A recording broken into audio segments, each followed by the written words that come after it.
Olá, a Escola Superior do IMB, a Enfim, tem a honra de iniciar hoje o projeto sobre os vultos da magistratura.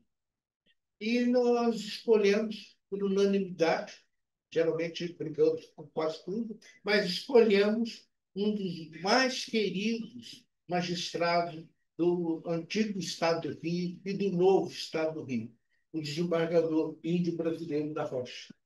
E também nós temos hoje, para inquirir, o juiz de direito da comarca de Mendes, doutor Felipe Consone Fraga. E a instrução que nós recebemos é que nós fosse bater um papo, o que vai ser muito fácil. Tanto porque o desembargador índio é afável, todo mundo gosta dele, como também o doutor Felipe. Né?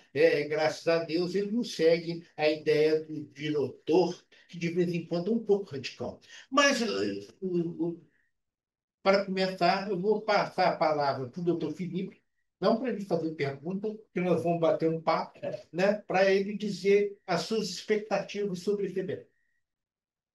Eu tenho sempre o hábito de gostar de escutar os colegas que trilharam a magistratura por mais tempo, que tiveram visões na carreira, sobretudo para que eu possa colher para mim também, na minha atuação, e não só profissional, mas o equilíbrio também entre a carreira e a vida pessoal, colher os ensinamentos desses colegas. Tem uma colega da Regina que, há algumas décadas já, Lina, mesmo com marca, sempre gosto de conversar com ela. Então, para mim, vai ser um prazer escutar tudo que o desembargador tiver para compartilhar hoje conosco. E fiquei especialmente curioso porque ele é um pivô que foi juiz em Piraí, um vizinho de Mendes, foi vizinho de Mendes. Muito obrigado por estar conosco hoje, desembargador. Desembargador índio brasileiro da Rocha, eu não vou contar sobre aquele evento famoso para mim, quando você era juiz substituto na comarca de Niterói. Não vou contar. Eu passo a palavra para você falar o que você acha conveniente para os jovens juízes. Sabe, e Madonna Gide, o prezadíssimo colega Felipe Fraga, estou conhecendo hoje, não precisaria nem ser da excelente impressão que já me causou. E isso é muito bom, que isso nos ajuda a desenvolver com mais facilidade, com mais propriedade, tudo aquilo que nós podemos transmitir, podemos distribuir com aqueles que nos dão a honra da sua audição. Mas eu quero, em primeiro lugar, manifestar um agradecimento muito especial e muito sincero ao desembargador Najib Slaib Filho. Nós nos conhecemos na década de 80, 1980 e poucos, quando a presidência do segundo Tribunal de Júri aqui na capital, tive o prazer de tê-lo permanentemente comigo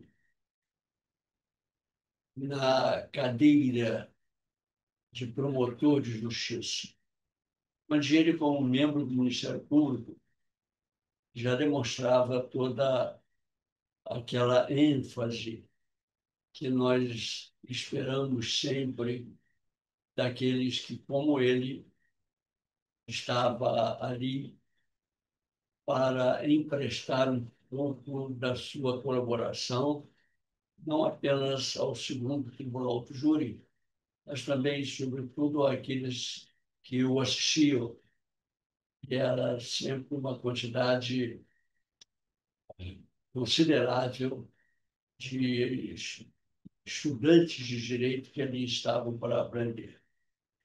Quando o Gilberto Najib me comunicou que eu seria o primeiro a ser apresentado nessa série de iniciativas que ele está tomando aqui no INB para exatamente desenvolver, procurar desenvolver os fatos que me levaram ou que me trouxeram até 20 anos atrás, quando exerci a magistratura, eu fiquei, sobremodo, envaidecido. Porque desde aquela época em que nos conhecemos, eu já tinha o desembargador Najib, na época promotor de justiça, segundo Tribunal do Júri, já tinha ele na mais elevada conta. Que, na realidade, e isso foi comprovado depois também por mim, com muitos outros colegas, quando ele resolveu ingressar na magistratura. Daquela época até agora, por tudo que nós sabemos, a atuação do desembargador Najib foi sempre exemplar. E com uma circunstância que, a meu ver, o engrandece cada vez mais. Ele nunca, e eu presenciei isso durante esses cerca de 40 e poucos anos, ele nunca quis se limitar ao exercício do seu Ministério Público e da sua magistratura. Ele quis, conseguiu e continua conseguindo levar para muitos outros alunos, admiradores, frequentadores dos eventos de que participa, um pouco daquilo que ele, durante a sua vida, assimilou e quis transmitir àqueles que precisavam assimilar aqueles conhecimentos. Eu acho que esse fato é marcante na vida do cidadão, na vida daqueles que não usam o egoísmo para a sua sobrevivência, mas, ao contrário disso, procuram expandir tudo aquilo que já está gravado no seu ser, na sua mente, na sua inteligência. Essa foi sempre também a minha política, a minha filosofia. Então, eu quero manifestar o meu agradecimento muito sincero pela generosidade do desembargador Najib Slaib Filho,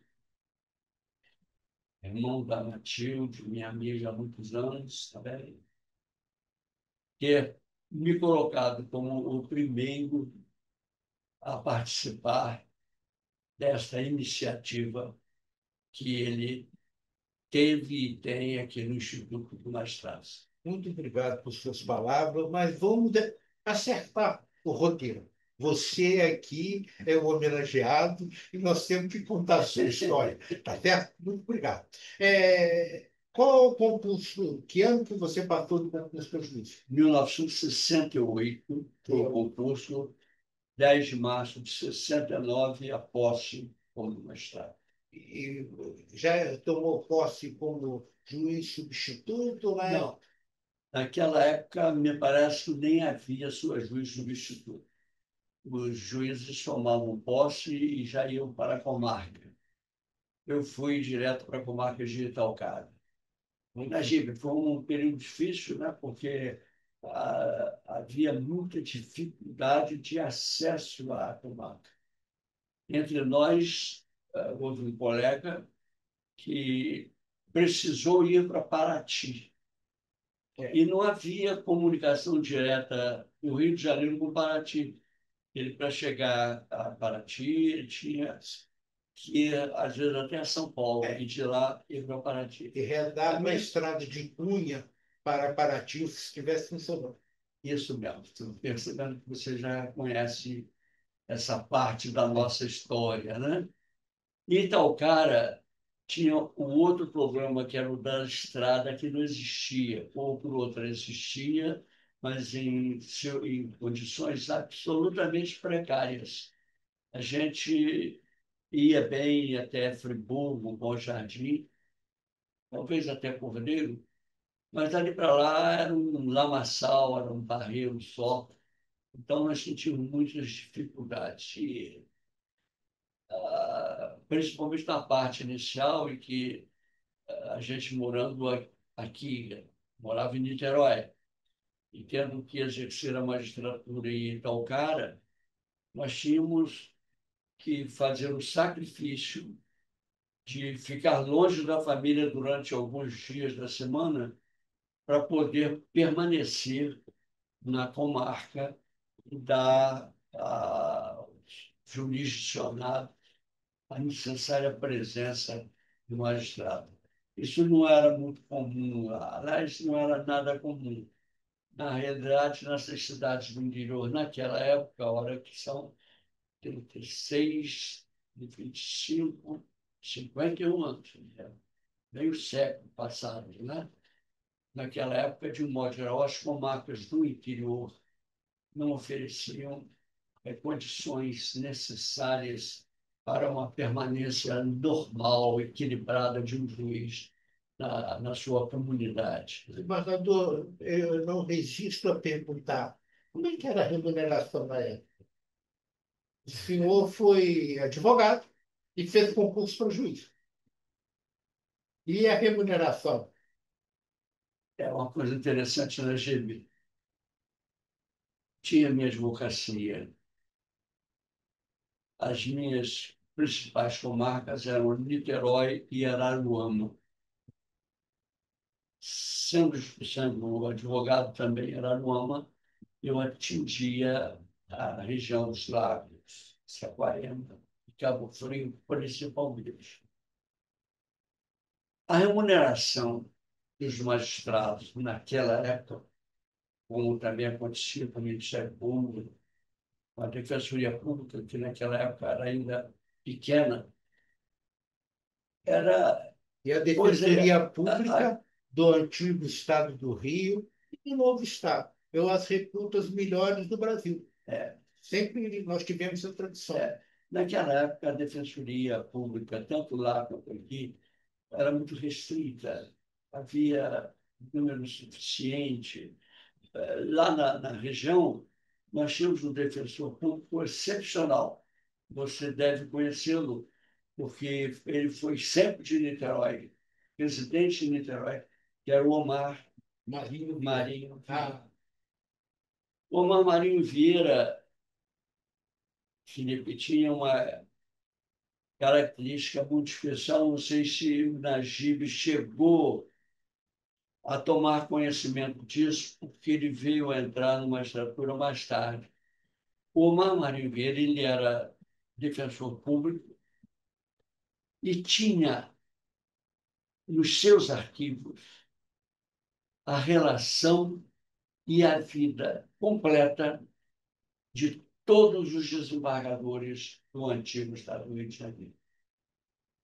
Então, o Omar, ele tinha condição, em qualquer dia, qualquer momento, dar a todos nós a nossa posição, digamos, na antiguidade da magistratura, para que a gente pudesse traçar planos, eventuais planos para o nosso futuro.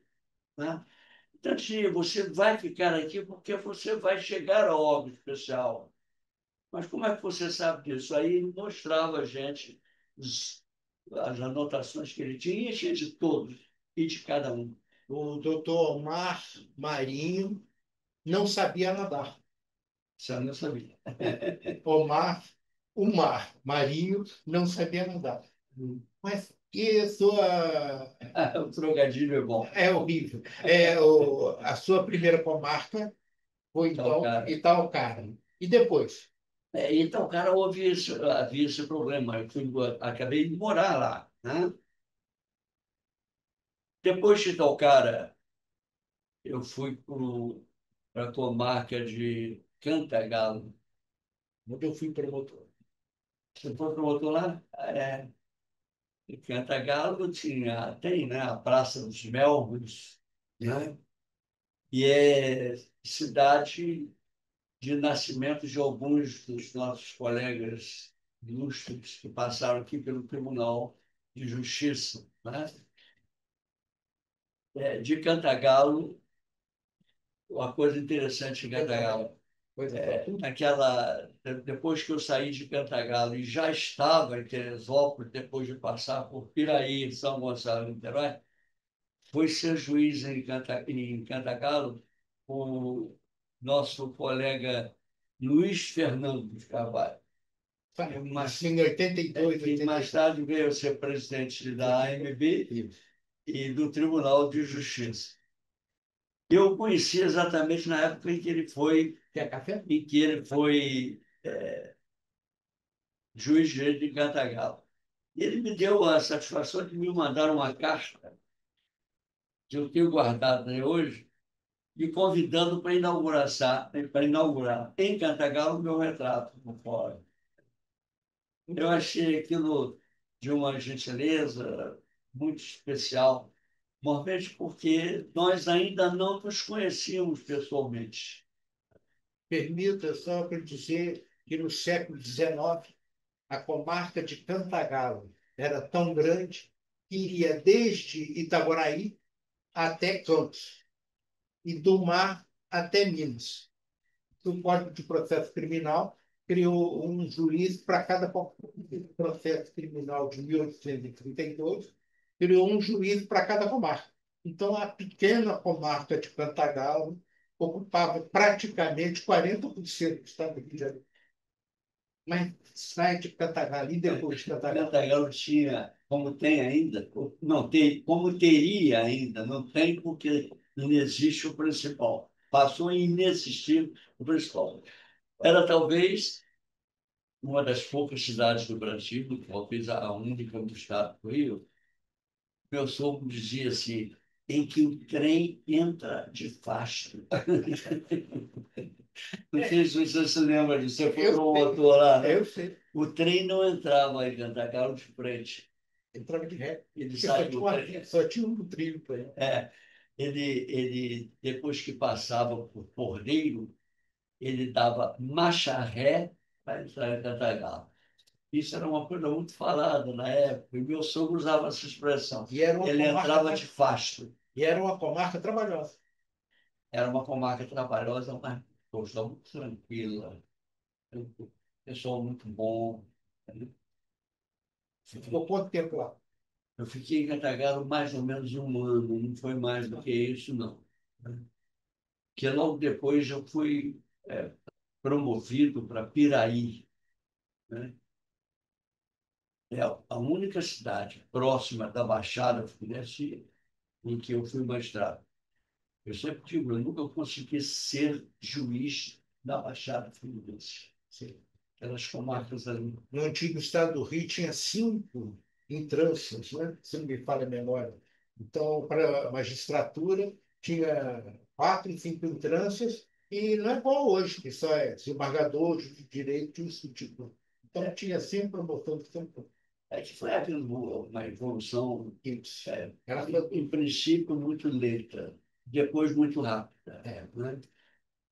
Quais critérios que o senhor Tive, por escolheu? exemplo, E quais critérios que o senhor utilizava para se movimentar na carreira? O que o senhor buscava quando saía de uma vara e ia para outra? Quais? a promoção, né? Veja bem, Cantagalo era comarca de segunda,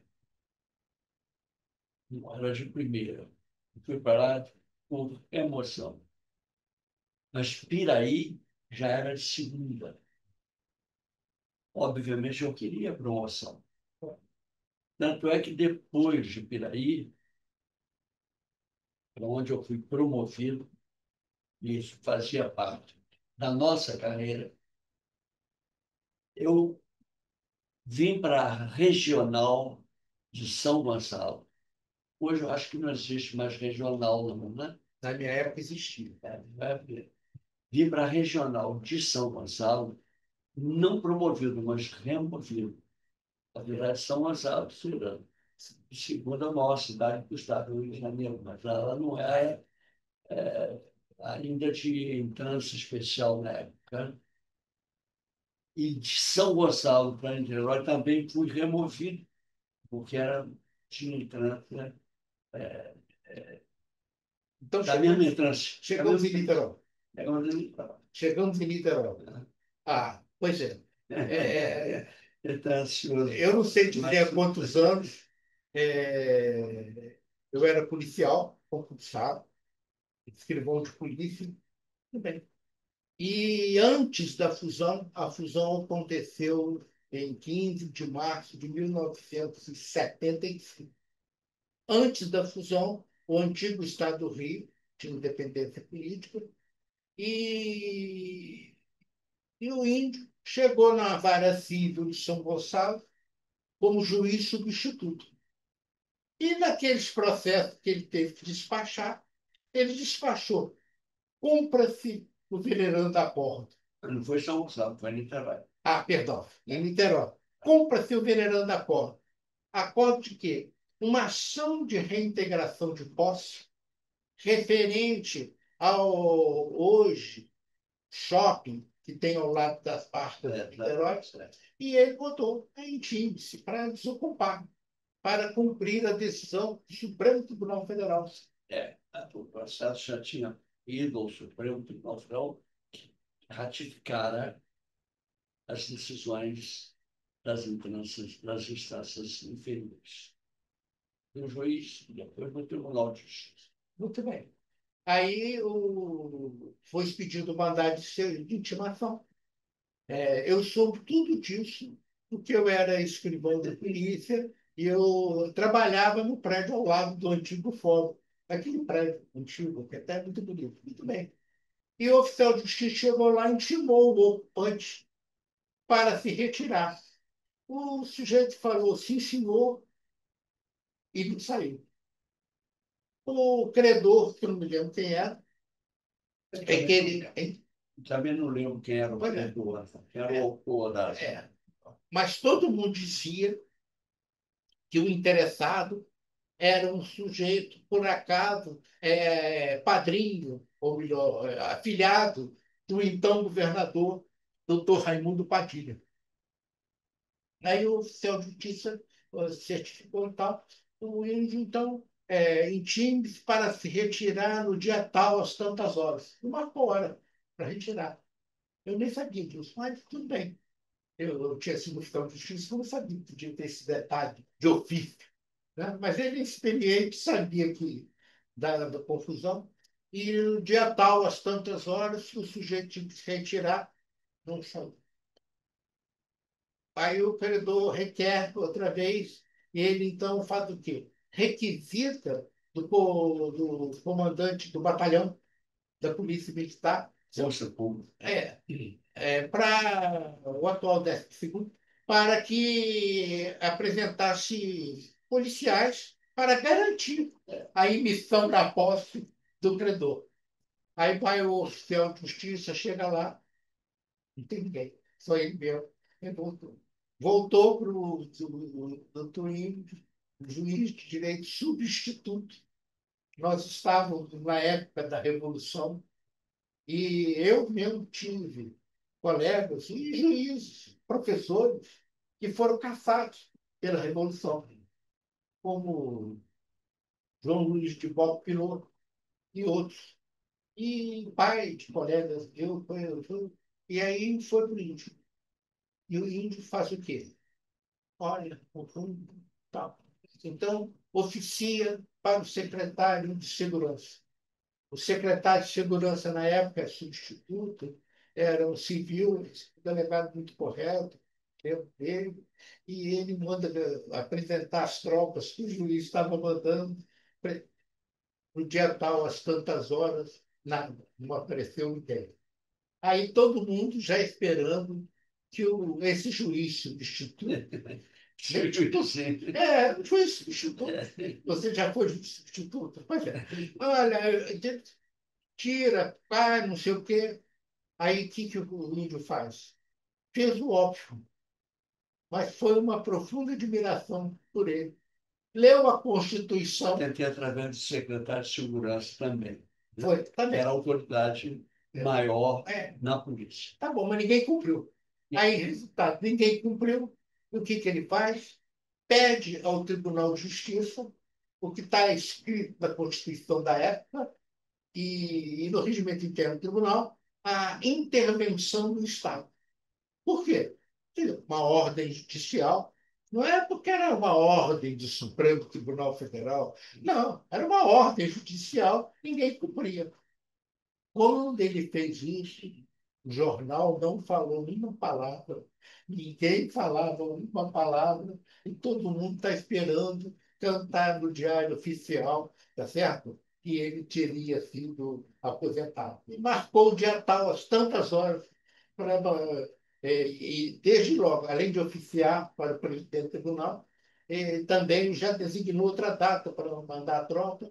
Dizem, eu não sei se é verdade, eu não o conhecia, só fui conhecer depois, que ele não achou ninguém para levar o ofício da vara civil para o andar de cima do tribunal, ouvi dizer isso. E ele, então, é que ele mesmo segurou o tal, foi lá entregar. Dizem as más línguas que ninguém atendeu ele, acabou uma senhora lá levando, ficou com ofício e tal. Muito bem.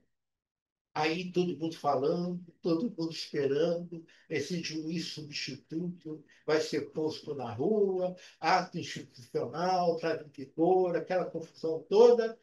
No dia tal, às tantas horas que ele marcou, vai o oficial de justiça e chega lá a grande surpresa. Parecia baile anual da Polícia Militar. Tinha PM em tudo que é lugar. E é o sujeito que estava lá saiu. Parente do governador, que dizem, e ele falou. Aí foi assim.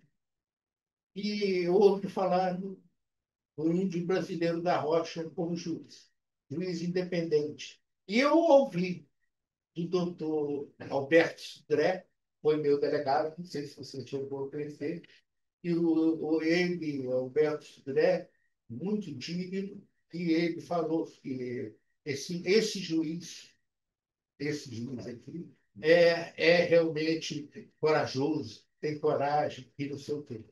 Então, aí começou a minha admiração. E Deus, aí continuo para contar o lado dele. Ele ficou lá em Niterói como substituto e depois de substituto em Niterói foi para lá. Egípcio, esse problema, deixa eu um pouco mais. Por que que eu entrei para a Austrália? Uma das causas, tentar evitar casos como estes, pelo menos dar a minha colaboração no sentido de tentar evitar casos como esses. Porque eu sempre encarei a magistratura não como um poder divino, absolutamente, mas como um poder que tem que ter a sua consciência voltada para a realização da justiça, para o cumprimento da lei. E nem sempre a gente. Por isso, aliás, é que eu fiz o concurso de magistratura, porque, como advogado, eu via muitas coisas diferentes dessa, entendeu? Nesse episódio, houve dois fatos interessantes. Primeiro, que eu, para requerer a intervenção federal, que trabalhei na BDU para requerer a intervenção federal, eu antes conversei com autoridades judiciárias do Estado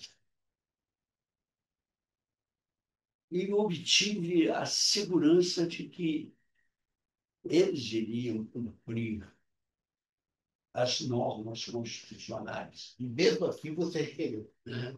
E mesmo assim você requereu a intervenção. Mas eles não encaminharam isso, não encaminharam a minha representação. Né? Então, isso ocasionou, digamos,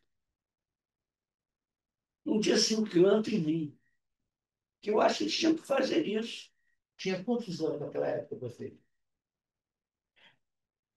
foi na década de 70, né? Eu tinha talvez já 40 anos de idade. Eu nasci em 35. Eu deve ter sido exatamente na década de 70 isso. Continuava, eu entendia, como continuo entendendo. E tem até um fato recente que evidencia isso. Decisão judicial tem que ser cumprida. E quem tem que cumprir a decisão judicial é a autoridade judiciária. Se deixar de cumprir as decisões judiciárias, o que poderemos admitir como justiça? Atualmente, nós temos um caso aqui no Tribunal de União, eu não sou mais juiz, eu não sou mais desembargador, estou há 20 anos afastado da magistratura, exercendo atividades administrativas dentro do tribunal. Mas há um processo dentro do Tribunal de Justiça com duas sentenças transitadas em julgado. A primeira sentença através do juízo originário da ação penal. E a segunda sentença, segunda decisão, do Tribunal Superior, STJ, examinando e julgando não uma simples ação, mas uma ação rescisória. E ninguém queria cumprir essa decisão, nem autoridades superiores. Nem autoridades superiores. Se dependermos da autoridade superior, nós não vamos cumprir nunca. Então, numa das reuniões que eu, como membro da COMAP,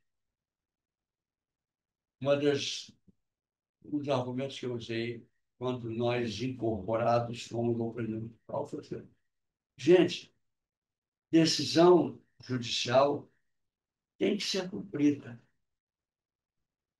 Primeiro, porque é uma decisão da qual não cabe mais qualquer tipo de reclamação, qualquer tipo de... Segundo, porque se o juiz, se o julgador não cumprir as suas próprias decisões, quem vai cumprir? Esse é um dos argumentos que eu dei. Mas nem assim nós conseguimos. Voltamos àquele caso, tá? O senhor acompanhou, eu nem sabia disso, estou sabendo que você acabou participando daquele episódio de uma forma indireta, mas eu não sabia disso. Então, o negócio é mais um dado, é mais uma coisa que se pode incluir, para mim, no seu currículo. Então, ser juiz não é ser juiz é ser juiz. O, nós sabemos que existe muita corrupção, muitas delas praticadas até por funcionários. E como juiz, eu participei das investigações da década de 30, foram 8 ou 10 juízes para a cadeia por fraudes na Previdência. Então, a gente sabendo disso, a gente tem que tomar determinados cuidados e saber se indignar com tudo aquilo que é contra esses princípios. Eu me lembro, Najib, e não vou esquecer, não. Eu acho que se um dia tiver Alzheimer, nem isso vai me fazer esquecer. Nem isso vai me fazer esquecer. Não apenas pelo fato em si, mas pelas consequências que eu mesmo vivi ou presenciei na minha vida pessoal e na minha carreira de magistrado. O dia que o meu pai me tirou de Monte Alegre e me levou a Pádua. Você conhece aquela região? Água, sim. Sexto distrito de Pádua, onde eu nasci e me criei. Estava sendo criado, eu tinha 12 anos de idade, né? Ele me levou para Pádua para que eu fosse inscrito no exame de admissão para o ginásio no Colégio de Pádua. Aquele colégio cujo diretor É, era o pai do Dr. Lavaquiel. exatamente. Isso não vou mostrar para você. E lá em Pádua, meu pai andou comigo para vários lugares, inclusive foi ao banco. O banco era Banco Ribeiro Junqueira. Há muitos e muitos anos não existe mais. Os passou a ser, acho que o comércio indústria de Minas Gerais. E o gerente daquela agência, Hélio Lima, quando meu pai disse que eu estava ali para iniciar os meus estudos, depois na mão do meu irmão, o Hélio Lima, gerente do banco de Beirute, ele disse: Vinde, você vai iniciar agora, mas não se esqueça nunca de que a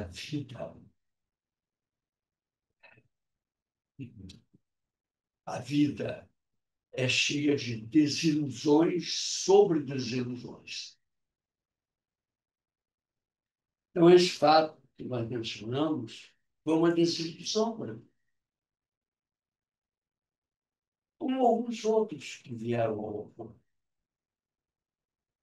O que eu acho que, como juiz e como homem, como cidadão, tinha que fazer era enfrentar, era procurar superar tudo isso, vem procurando na medida das minhas forças, das minhas possibilidades. Mas eu acho que a realização da justiça é quase que uma coisa sagrada, invendível, se a gente puder criar um neologismo como o ministro do Collor criou na época em que foi ministro. É inegociável. Investir. Entendeu? Então, quando ocorre esse fato que o Najib revelou, tudo é verdade. Tudo é verdade.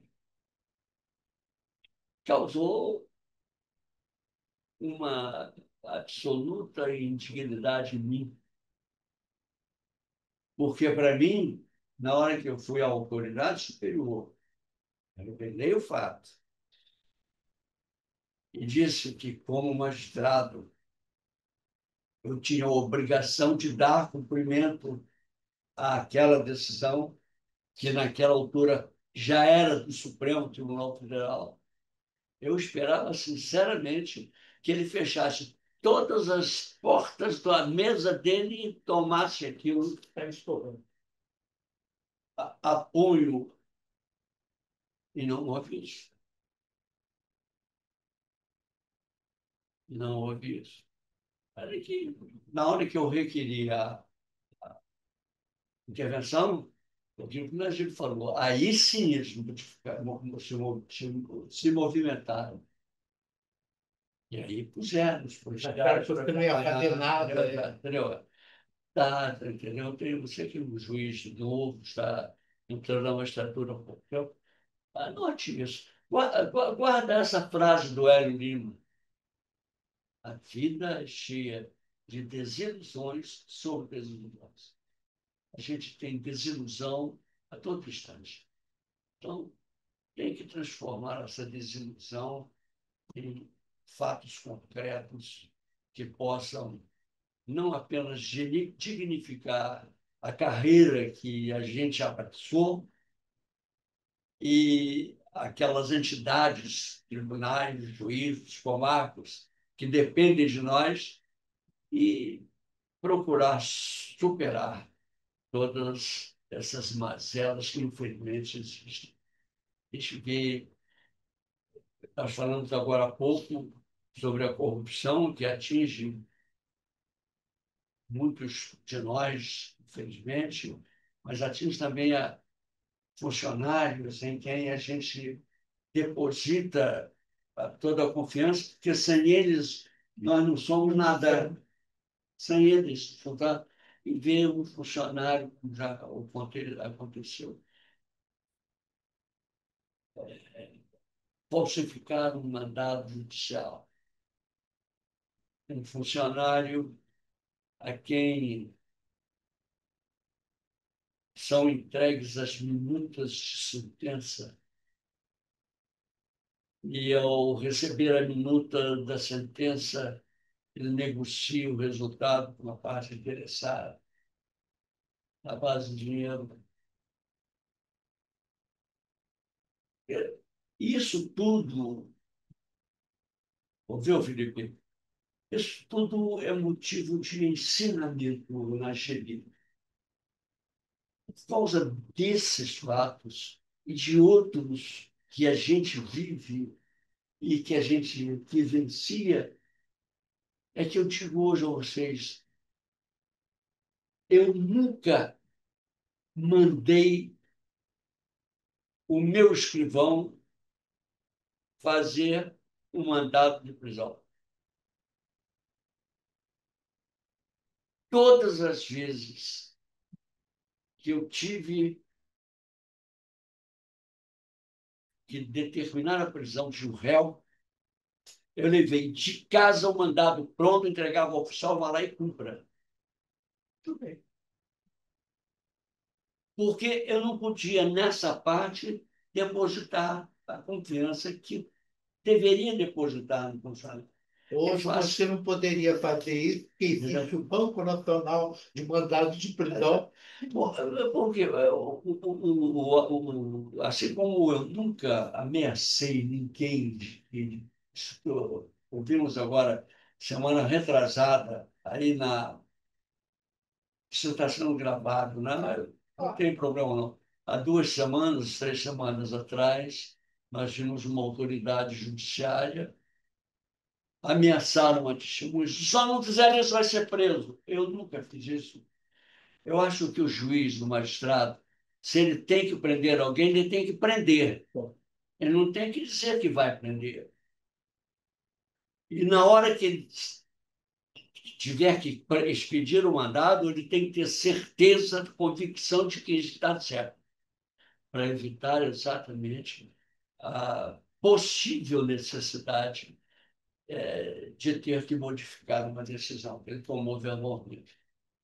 Posso contar um fato?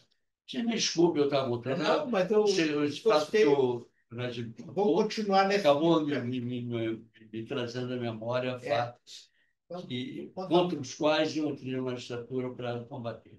Tinha um sujeito lá de Niterói que era presidente da OAB na década de 30, o grande Levi Carneiro. E o seu Getúlio Vargas mandou prender, e estava preso, um velho comunista chamado Luiz Carlos Prestes. E prenderam o Luiz Carlos Prestes, eu vi, fui policial, debaixo da escada, lá na Rua da Relação. Prenderam um lugar que ele não podia esticar, ele era baixinho, não podia esticar a perna, nem podia ficar em pé. E ele ficou naquele silêncio ali. Aí o Levi Carneiro pegou a turma lá da OAB. Na época, a OAB designava defensor, o que eles chamam de defensor. Pro bono. Nós também eu pedi e tal, na Lei 4.115, a gente aí tinha que designar um advogado. E o Levi Carneiro começou e tal, resolveram, vão designar Heráclito Fontoura Sobral Pinto. O Heráclito Fontoura Sobral Pinto, o grande Sobral Pinto, foi comunicado que ele foi designado para ser advogado do Luiz Carlos Prestes. Ele, E esse é seu. não, ele não falou nada, foi lá se apresentar ao preso. Eu sou Heráclito Fontoura Sobral Pinto e o Luiz Carlos Prestes. Eu sei quem é o senhor. Eu não gosto do senhor. E o Sobral Pinto, eu também não. Mas eu fui designado para defendê-lo. E vou defender. Aí fica lá, o que, que ele faz? Deus ajuda. Aí, 15 dias antes, o Getúlio Vargas tinha baixado um decreto favorecendo os animais. Aí ele começou, requereu ao presidente do Tribunal de Segurança Nacional, não vou dizer um grande literário, para que ele você desse o benefício do artigo tal da lei tal, o benefício do artigo tal, tal. Quando o presidente recebeu aquilo, está indefinido. Presidente, dá uma lida, o que está requerendo? Aí acabou. E eu ouvi do Sobral Pinto que o advogado tem que ter coragem. Eu não ouvi do Sobral Pinto que o advogado devia ter inteligência, artimanha. Ele tem que ser corajoso. E eu, então, posso perguntar ao desembargador índio brasileiro da Rocha. Então, Vossa Excelência acha que o Heráclito Fontoura Sobral Pinto estava errado? Ele falou que o advogado tinha que ter coragem. Não é só o advogado. Não adianta o advogado ter coragem se não acha no sujeito com coragem para apreciar o requerimento do advogado. Não adianta o advogado ter coragem e o juiz despachar se não acha um oficial de justiça com coragem para cumprir. Então, embargador Índio, não é para encerrar, não. Vossa Excelência concorda que sem coragem não há justiça?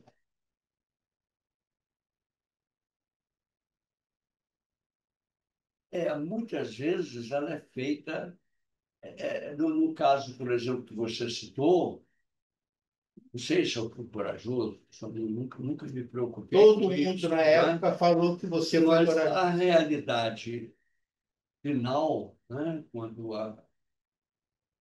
a sentença acabou sendo executada, decorreu exatamente daquele ato meu. Não fiz isso com a intenção de demonstrar coragem, né? Não. Então, baseado nisso, eu responderia a você: sim, é preciso que a outra parte, aquele a quem se tenha coragem também, né? Porque se eu não tivesse tomado aquelas providências anteriores, não se chegaria àquela conclusão. Você diz, bom, você fez isso porque teve coragem. Eu tive essa preocupação, porque não tenho ainda essa preocupação, essa vaidade, de forma alguma. Sinceramente, como não. Entendeu? Você sabe que eu não sou religioso de ir à missa todo dia, todo domingo, mas eu tenho uma fé muito grande em Deus. Eu acho que tem que ter alguém aí em cima nos amparando, nos ajudando, nos aconselhando. Então, uma vez em que eu tinha que fazer um discurso, exatamente na época da minha formatura, eu fui buscar também Você foi o orador da turma? o orador da Lá na UF, Faculdade de Direito?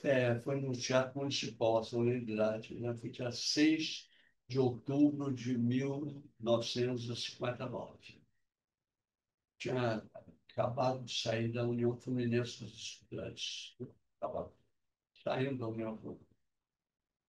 Mas eu fui buscar, não num jurista, não num advogado, mas num cientista. Um texto que, a meu ver, envolve tudo o que deve existir nas atividades do ser humano. Diz isso. A grandeza das ações humanas mede-se pela inspiração que lhes deu o ser. Continuou. Feliz de quem traz em si um Deus, um ideal de beleza e lhe obedece. Ideal de arte, ideal de ciência, ideal de pátria, ideal das virtudes do Evangelho. Porque são esses os mananciais vivos dos grandes pensamentos e das grandes ações. Isso foi dito no Pasteur, cientista, Claro, de na atividade judiciária. Mas eu acho que esse texto dele, que ele proferiu num discurso que fez na Academia Francesa, eu acho que isso resume tudo aquilo que cada um de nós tem obrigação de ser e de fazer. Assim como eu não me esqueci daquela frase do Hélio Lima, nunca me esqueci dessa frase. Eu sou juiz de carreira, doutor Felipe, nós somos juiz de carreira. Tem uma pergunta que não resisto a formular. Na sua carreira longuíssima, longuíssima, quantas vezes Vossa Excelência foi promovido por merecimento? Uma, É mesmo? e uma, você vê como é que são as coisas na GB. As coisas se encaixam, né? Ela foi promovida, ela ocorreu num período de indignação minha. Você veja como é que são as coisas. Você conhece os personagens. Eu nunca fui te pedir promoção, remoção, nunca fui. Não gostava, eu achava que o valor tem que ser reconhecido, não dito. Então, eu achava que dentro do Tribunal de Justiça, eles deveriam ver os valores que mereciam as promoções e as remoções. E era uma das causas que ocasionaram a minha indignação. Eu tinha até então passado 5 anos sem usar ao menos o botão de magistrado. Eu estava indignado com a carreira judiciária. Por quê? Porque desde 1988, quando da entrada em vigor da nossa Constituição, até 1993, 5 anos, o Tribunal de Justiça do Estado do Rio de Janeiro ficou praticamente fechado. Não se promovia, não se nomeava, as câmaras não tinham O número para Alírio decidir. Cavalieri, juiz de carreira, o mais antigo da entrância inferior, e a próxima vaga era por antiguidade. Antes de 88, até 93, 94, não fizeram a promoção dele. Exato, entendeu? Então, Eles têm razão. não, isso me indignava. Eu me lembro que eu disse isso num discurso que eu fiz aí. Eu me encontrei com o Darcy Lizardo Lima no calçadão da Praia de Caraí. Bati um papo, um longo papo com ele. E, entre outras coisas, eu falei, mandou, eu não uso o bottom de magistrado mais, estou indignado. Porque eu estou há tantos anos no Tribunal do Júri e não sou promovido por causa de fatos ocasionados por meus próprios colegas. O que acontecia? Determinado número de colegas interpretava a contagem do tempo para a antiguidade de uma forma e outro grupo contava de outra forma. Então, aquele que não se considerava beneficiado por determinadas decisões que queria, entrava no mandado de segurança e, infelizmente, o mandado de segurança ficava mornando nas estantes dos colegas desembargadores que deveriam julgar. E, com isso, naquele período de 88 a 93, a carreira judiciária no Estado do Rio, não é do seu tempo, né? Ficou parado. Eu que já estava de 8 a 12 anos, quer dizer, Em 88, eu já tinha 12 anos no Tribunal do Júri e já tinha condição de ser promovido. Até 93, quando eu acabei tendo acesso ao Tribunal de Alçada, sem ser promovido. Os juízes dos tribunais de alçada aqui do Rio, de um modo geral, ficavam, em média, 8 anos. Chegava em 8 anos, iam ser promovidos.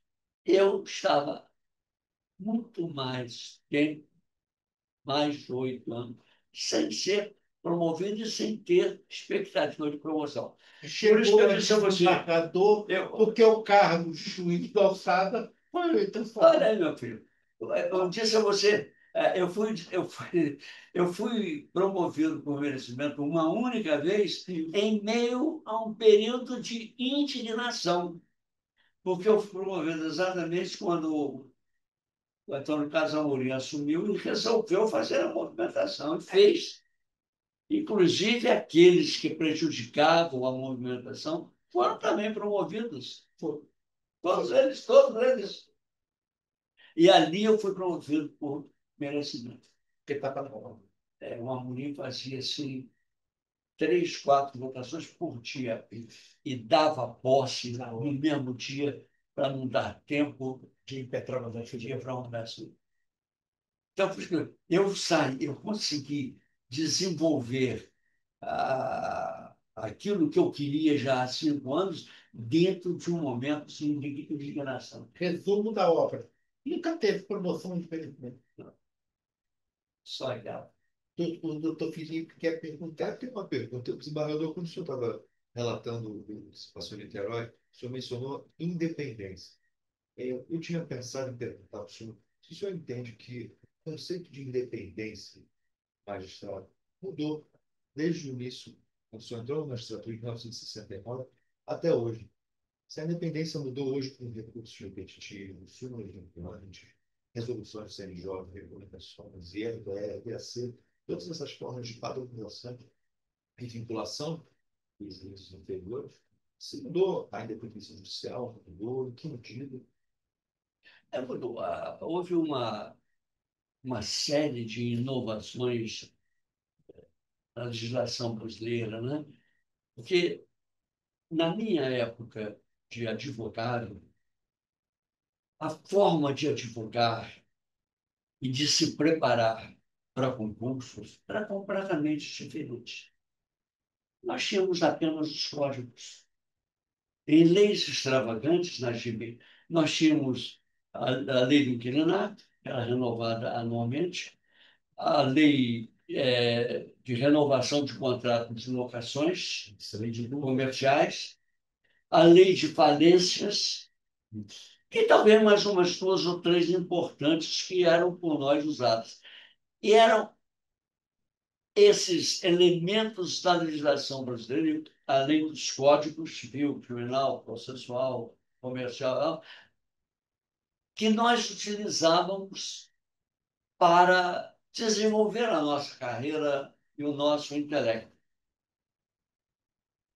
Depois disso, e já há bastante tempo, começaram a criar dezenas, centenas de leis. E hoje você, para fazer o seu concurso, por exemplo, para fazer o seu concurso, você não pode se basear apenas nos códigos e naquelas poucas leis que eu mencionei. Você teve que ir buscar suas instruções, seus ensinamentos, numa rede de novas leis que acabaram conduzindo a isso que você falou. Que, na realidade, nós hoje estamos presenciando, ao ver, estamos presenciando uma série de absurdos. Uma série de absurdos. Hoje nós vemos, eu não sei qual é a posição de vocês, eu não tenho posição firmada nisso, mas eu sou um pensador em termos de direito. Eu acho um absurdo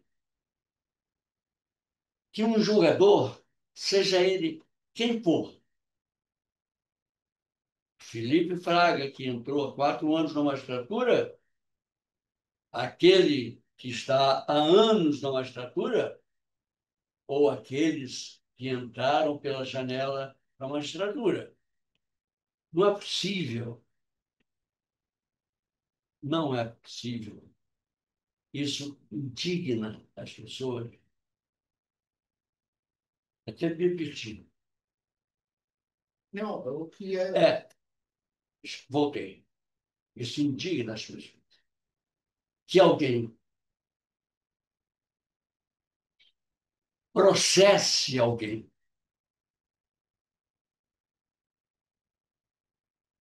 pregando permanentemente o cumprimento das leis, principalmente da Constituição, em nome de um bem também grande, que é a democracia. E só pratica atos inconstitucionais e ilegais. Eu não me conformo com isso, como estamos vendo no Brasil atualmente. Antes que eu seja fuzilado, porque ter ultrapassado o prazo, Eu acho que eu atrapalhei vocês, né? não, tem uma pergunta importante.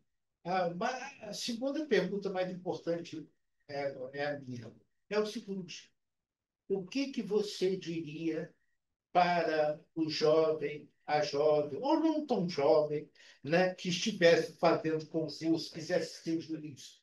E a primeira coisa que ele tem que fazer é ter consciência, ter a certeza, a firmeza ao realizar os seus atos. Agora, se nós formos considerar a parte funcional, né, Chico, eu vejo a situação com muito temor, porque houve muita alteração e as perspectivas que se ouve, que se lê nos noticiários, não são muito boas. Ultimamente, nós já tivemos o problema da Previdência em relação aos juízes. Vocês hoje não têm a mesma Previdência que eu tenho. Não é verdade? É verdade. E há outras expectativas de que a carreira do advogado, daqui a 10, 15 anos, já não será mais aquilo que foi muito melhor antigamente, mas que ainda hoje é sustentável. Isso tudo ocasiona em mim um receio e uma perspectiva muito negativa em relação aos que estão seguindo a carreira jurídica. Infelizmente, porque já se fala, já li várias vezes, que a perspectiva é de que, dentro de alguns anos, a advocacia só funcionará nos grandes escritórios.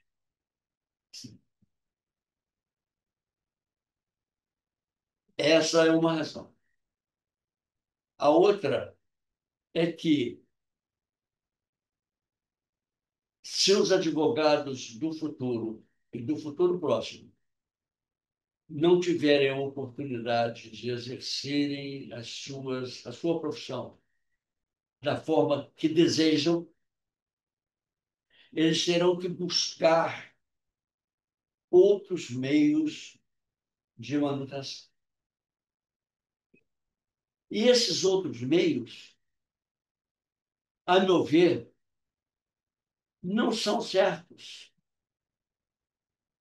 porque nós estamos presenciando, de alguns anos para cá, a evaporação de muitas atividades que eram, falando praticamente, um ganha-pão de determinadas ocupações. A gente vê hoje engenheiros exercendo atividades, algumas até minúsculas. A gente vê advogados grandes dificuldades. E se observarmos o próprio exercício da advocacia, a gente vê que hoje ela não é mais tão tranquila quanto era em épocas de antanho. Porque o advogado hoje, ele sente uma dificuldade imensa de advogar. Por quê? Porque o funcionário do cartório não é mais aquele funcionário do cartório de ofício que atendia aos juízes daquela época. Hoje, eles são funcionários de uma secretaria formada por elementos funcionários pouco preparados e, pior do que isso, nem sempre com a boa vontade que o advogado merece para o exercício da sua profissão. Eu, como juiz, ainda como juiz, eu recebia, ali no tribunal do júri, alguns pedidos de amigos meus advogados, né? Índio, vê se você dá um jeito de ir a uma petição que eu apresentei há 3 meses atrás, ser junto aos autos. E eu usava uma técnica, eu nem ia ao juiz, Charles Byron, eu nem ia ao juiz, porque podia parecer que eu, como desembargador, estava querendo prevalecer. Eu ia ao funcionário. Funcionário seria para mim, naquele momento, para aquele fim, mais útil do que seria o juiz. E você, juiz, se receber um pedido meu, você daqui a pouco você vai esquecer daquilo. Que você, não, com todas as atribuições que você tem, você não vai guardar tudo. Por que aconteceu isso? Sabe? Isso. Agora, o funcionário não, já com o processo não. Isso aí nós vamos. Se ele não resolver, foi porque está com má vontade mesmo. Mas vamos tratar isso num tema palpitante, que vai ser justamente essa maldita fase de transição entre o processo de papel e o sistema digital. Desembargador Índio, vai pensando nas suas palavras finais. Enquanto você pensa, eu vou passar o certificado para ser entregue pelo doutor Felipe, certo? Ah, pois não, como você. Inclusive demorou mais do que nós prevíamos, né? Foi. Passou, tem que ser sentado mesmo. Não adianta senão ter que ser sentado, senão não vê. Senão fica quadrado. Muito obrigado, desembargador Najib. Muito obrigado. Muito obrigado por estar Uma conosco. alegria muito grande receber esses documentos, né? A sua única remuneração, diga de passagem. Muito obrigado, Chico. Obrigado mesmo. Desembargador, as suas palavras que estejam encerradas com a declaração de que a entrevista está encerrada. Olha, quero reiterar aqui os meus agradecimentos pelas gentilezas com que vocês me colocaram aqui nessa cadeira. Dizer que, apesar de todas as vicissitudes, todas as indignações, de todos os problemas que todos nós enfrentamos na magistratura, no exercício do poder jurisdicional e até na vida particular, eu ainda confio e muito na justiça. Eu ainda acho que para tudo sempre há jeito. Talvez seja necessário um pouco mais de cuidado, um pouco mais de preocupação com determinados casos, determinados fatos que nos rodeiam. Mas, havendo a conscientização de que nós precisamos fazer determinadas reformas, modificar determinadas orientações, mas temos ainda a realização da justiça. E é esse o nosso objetivo, foi o meu há tantos anos atrás, eu sei que é o seu, sei que foi o do Najib, todos, quantos hoje estavam naquele almoço, que você foi ou não fui, eu acabei não indo, né? Não é que eu agradecer a vocês pelas gentilezas, pela generosidade, principalmente por ter me colocado como o primeiro da turma, né? Isso é muito bom, é sempre bom. A gente não precisa exercer a vaidade para reconhecer isso, mas humildemente eu reconheço. Primeiro, a inaugurar, a iniciar essa nova fase de você. Apesar de todos os males, todos os problemas, todas as indignações, todas as. Como é que o Hélio Lima falou? É cheio de desilusões sobre, apesar de todas as desilusões, eu confio e creio na justiça. E acho que esse é um dever que nós três e todos os nossos colegas têm. Porque com esse pensamento, com essa filosofia, é claro que cada um vai dar o máximo de si para a realização da justiça. Muito obrigado a vocês. Muito obrigado, dona Carolina. Obrigado.